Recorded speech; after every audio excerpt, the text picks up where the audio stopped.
கதை கேட்க ஆவலா காத்துட்டு இருக்க நண்பர்களுக்கு வணக்கம். நீங்க பார்த்துட்டு இருக்கிறது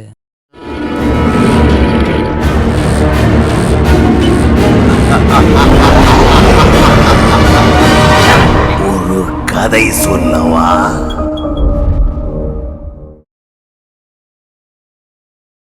வீடியோ ஸ்டார்ட் பண்ணுறதுக்கு முன்னாடி உங்ககிட்டலாம் ஒன்று சொல்லிக்க விரும்புகிறேன். தயவு செய்து வீடியோ ஃபுல்லாக பாருங்கடா. அட்லீஸ்ட் பாதியாவது பாருங்கடா. அப்போதான்டா நான் சொல்கிற கதை நல்லா இருக்கா இல்லையான்னு உங்களுக்கு புரியும். நல்லா இல்லைனா துப்பிட்டு போயிருக்க. சப்போஸ் நல்லா இருந்தது அப்படின்னா ஒரு 4 பேருக்கு ஷேர் பண்ணீங்களா, லைக் பண்ணீங்களா, அப்படியே கொஞ்சம் சப்ஸ்கிரைப் பண்ணீங்கன்னா எனக்கு கொஞ்சம் யூஸ்ஃபுல்லாக இருக்கும். ஏன்னா 4000 வாட்ச் ஹவர் தேவைப்படுது. அப்போ தான் ஏர்னிங் ஆப்ஷன் ஓப்பன் ஆகும். நீங்கள் வீடியோ ஃபுல்லாக பார்க்கலனா எனக்கு எப்படி அந்த 4000 வாட்ச் ஹவர் கிடைக்கும்?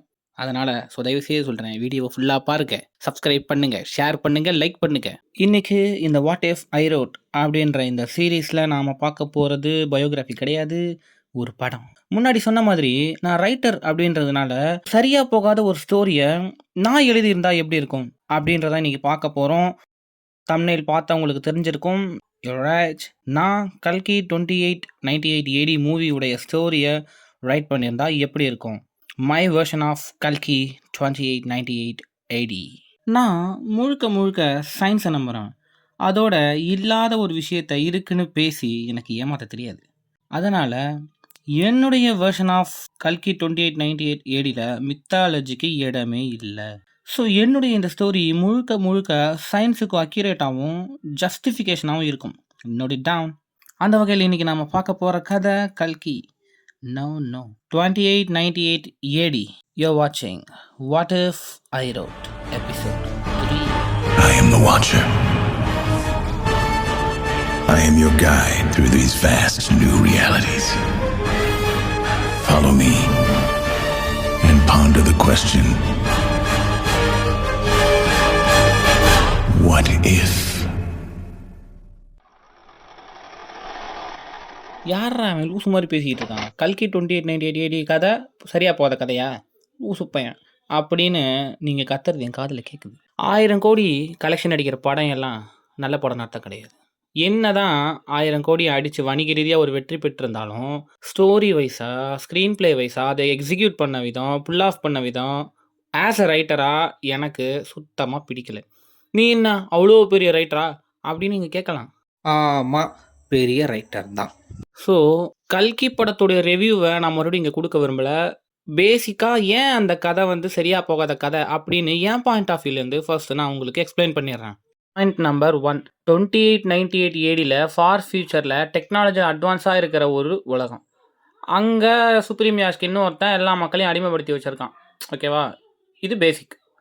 இப்போது பிரிட்டிஷ்காரன் காலத்திலேயே பல வருஷம் அடிமையாக இருந்த மக்கள் பொறுக்க முடியாமல், நீ யாரா எங்களை வந்து அடிமைப்படுத்தி வைக்கன்னு புரட்சியாக வெடித்து விடுதலை வாங்கின பயிலுங்க நம்ம பயிலுங்க. அப்படி இருக்கும்போது ஃபார் ஃபியூச்சரில் ரெபல்ஸ் கையிலேயே மக்கள்கிட்டயே அவ்வளோ டெக்னாலஜி இருக்குது, அட்வான்ஸான ஒரு டெக்னாலஜி அவங்ககிட்டே இருக்குது. ஆனால் அவங்க புரட்சி பண்ணாமல், எதிர்த்து போராடாமல், கல்கி வருவான், ஒருத்தன் வருவான், கடவுள் வந்து நம்மளை காப்பாற்றுவான் அப்படின்னு ஒன்றுமே பண்ணாமல் இருக்காங்க பார்த்தியா? அது சுத்த பைத்தியக்காரத்தனம். இதில் அந்த பிறக்க போகிற கல்கி குழந்தைய காப்பாற்ற அஸ்வத்தாமன் வேற. என்னதான் அமிதாப் பச்சன் ப்ளே பண்ண அந்த அஸ்வத்தாமன் கேரக்டர் அவ்வளோ டிமாண்டிங்காக இருந்தாலும், ஸோ மித்தாலஜி பேஸ் பண்ண ஒரு கேரக்டர்ன்றதுனால அது ஒரு ஃப்ளாவாக தான் எனக்கு தெரியுது. பாயிண்ட் நம்பர் 2, எதுக்குடா நீ ஹீரோவாக இருக்க, நீ என்னதான்டா பண்ண போகிறேன்னு கேட்குற மாதிரி ஒரு ஹீரோ. கிளாமரை காமிக்கிறதுக்கு ஹீரோயினுக்கும் ஹீரோக்கும் ஒரு கிளாமர் சாங் வைக்கிறதுக்குன்னு ஒரு ஹீரோயின். இவங்க சும்மா உருட்டுவானுங்க. இல்லை ப்ரோ, பார்ட் 2ல் வந்து ஹீரோயினுக்கு பெரிய ரோல் இருக்குது அப்படின்னுவாங்க. அப்புறம் பார்ட் 1ல் எதுக்குடா அவங்கள காமிக்கிறீங்க? சும்மா அந்த பார்ட் 2ல் வச்சு ஒப்பேற்றுறதெல்லாம் நம்ம கதையில் செல்லுபடி ஆகாது.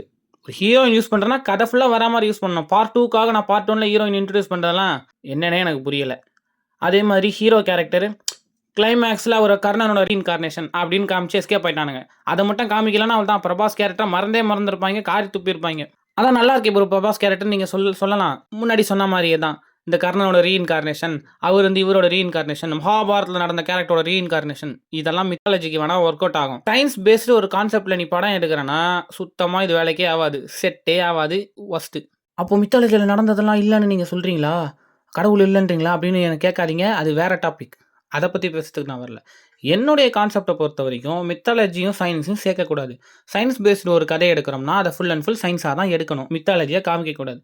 ஓகேவா? ஸோ ஃபர்ஸ்ட் ஸ்டோரிக்குள்ள போறதுக்கு முன்னாடி கல்கி 2898 ஏடிக்கும் என்னுடைய இந்த 2898 ஏடிக்கும் இருக்கிற டிஃபரன்ஸை பார்த்துருவோம். நான் முன்னாடியே சொன்ன மாதிரி தான் என் கதையில் மித்தாலஜிக்கு இடமே கிடையாது. அதனால் அமிதாப் பச்சனுடைய அஸ்வத்தாமன், கல்கி அப்படின்ற அந்த குழந்தை, அதோட முக்கியமாக பிரபாஸுடைய கர்ணன் கேரக்டர், இறுதியாக அந்த புராண மகாபாரதத்தில் வர அந்த ஆயுதங்கள், அந்த கதாபாத்திரங்கள், இதெல்லாம் கிடையவே கிடையாது. செகண்டா இயற்கை வளங்களை உறிஞ்சி உருவாக்கப்பட்ட அந்த காம்ப்ளெக்ஸ் அப்படின்ற இடம், அதுக்கப்புறம் ஷம்பாலா அப்படின்ற அந்த இடம், இதெல்லாம் கிடையாது.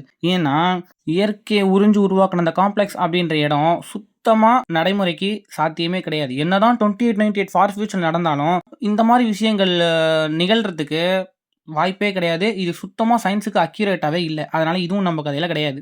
ஆச்சா, இன்னொன்று, இந்த கதையில் இருக்க சிறப்பம்சமே ஆண்டவர் கமல்ஹாசனுடைய சுப்ரீம் யாஸ்கின் கதாபாத்திரம் தான். ஏன்னா அந்த கதாபாத்திரம் என் கதையில் உண்டு. He becomes a super villain. என் கதையில் அவர் தான் ஒரு பயங்கரமான ஒரு சூப்பர் வில்லனாக ப்ளே பண்ண போகிறாரு. என்னடா ஆண்டவர் தவிர மீதி எல்லாரையும் இவன் தூக்கிட்டானே, இவங்கெல்லாம் இல்லாமல் கதையை எந்த ஆங்கிளில் இவன் சொல்ல போகிறான், எந்த மாதிரி சொல்ல போகிறான், நல்லா இருக்குமா தானே யோசிக்கிறீங்க. ஐ அஷ்யூர் யூ, நிச்சயமாக என்னுடைய இந்த 2898 ஸ்டோரி உங்களுக்கு பிடிக்கும். மறக்காமல் வீடியோவை ஃபுல்லாக பாருங்கள். Okay, let's jump in to the story. வேணாம், நெக்ஸ்ட் வீடியோவில் ஸ்டார்ட் பண்ணிக்கலாம். அது வரைக்கும் உங்களிடமிருந்து விடை பெறுவது ஒரு கதை சொல்லவா?